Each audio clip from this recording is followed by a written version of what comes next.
ایک دفعہ احمد اپنے بزنس ٹرپ مکمل کر کے اپنے آبائی شہر جا رہا تھا۔ جب وہ ایک گاؤں سے گزرنے لگا تو بارش شروع ہو گئی۔ احمد نے سوچا کہ بارش شروع ہو گئی ہے اور رات بھی ہو گئی ہے، کیوں نہ رات کہیں مناسب جگہ گزار کر صبح سفر کا آغاز کیا جائے۔ گاؤں میں اس نے دیکھا کہ ایک گھر سے روشنی آ رہی ہے۔ اس نے سوچا یہ ایک مناسب جگہ ہے رات گزارنے کی۔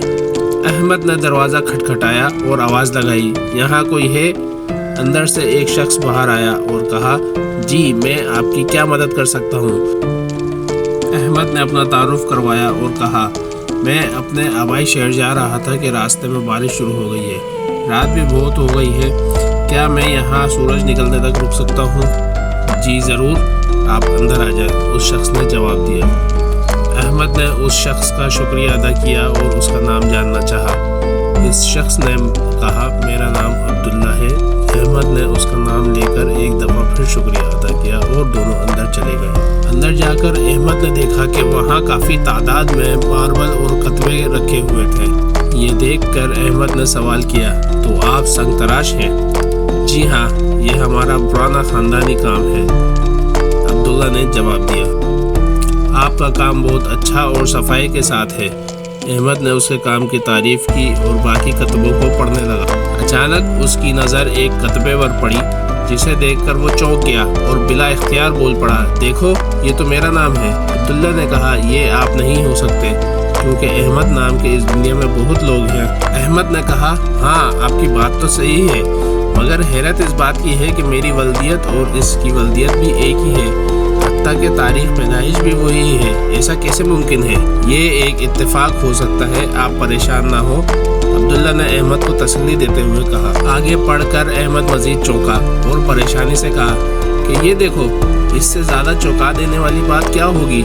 اس پر تاریخ وفات آنے والی کل کی درج ہے، ایسا کیسے ممکن ہے کہ یہ کتبہ پہلے بنایا گیا ہو اور تاریخ وفات مستقبل میں آنے والی درج ہو؟ ذرا رکو، کیا یہ کتبہ کل میرے مرنے کی پیشگوئی کر رہا ہے؟ احمد آپ پریشان مت ہو، میں آپ کو سمجھاتا ہوں۔ دراصل یہ شخص گزشتہ سال فوت ہو چکا تھا اور اس کا کتبہ میرے پاس بننے آیا، مگر مجھ سے ایک غلطی ہو گئی کہ میں نے سال غلط درج کر دیا۔